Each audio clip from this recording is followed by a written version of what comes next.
në Ramazan i kem do lutje caktume, i kem do punë caktuara, i shtojmë ibadetet, i shtojmë namazet, i shtojmë dhikrët e të gjitha këto, po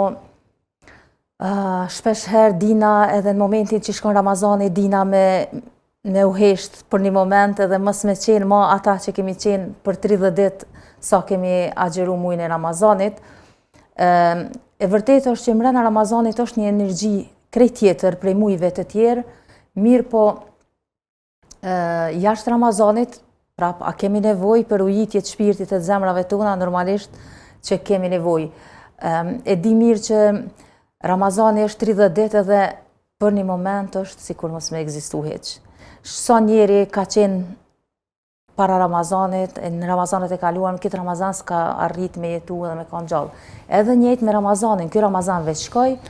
edhe përfundoj çdo gjë me një mënyrë ka vdek, me qujt, ashtu sikur se edhe profeti alayhis salam kur ndroi jetë dihet historia e tij, kur Omeri e mor shpatën edhe dul, tha kush thot ka vdek pejgamberi alayhis salam, ka m'ia hje kryt me shpatë. Po shokët e pejgamberit thanë ai që e ka besu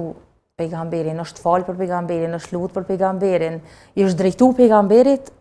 ai ka vdek. E ai i cili u ka drejtu Zotit, ka besu Zotin, e ka adhuru Zotin, ai nuk vdes kur. Ngjajshëm është puna edhe me Ramazanin. Ka një herë aq shumë bëjmë gjëra për nder të Ramazanit, për Ramazanin agjerim, për Ramazanin namaz, për Ramazanin dhikr, të arrijë natën e Kadrit e shumë. Jo që jem kundër kësajna, gjithsesi që duhet të dyshifojmë, por në momentin që shkon Ramazanin, po thuajse shumica, me thonë fatkeqësisht, shumica e motrave dhe vëllezërve tonë, në momentin që kalon Ramazani, harrojnë madje edhe 5 kohë namaz nuk i bojnë më. Shkon Ramazani, mos falet namaz, falen 5 kohë namaz, ikin namazin natës, ikin punët e mira, edhe kthehen me një gjendje me qujt kur ka thënë Zoti në Kur'an, ndoshta ja vlen të përdon sot, mos u bëni si një grua e cila e prish fije atjerrin që e ka tjerë për një kohë gjatë.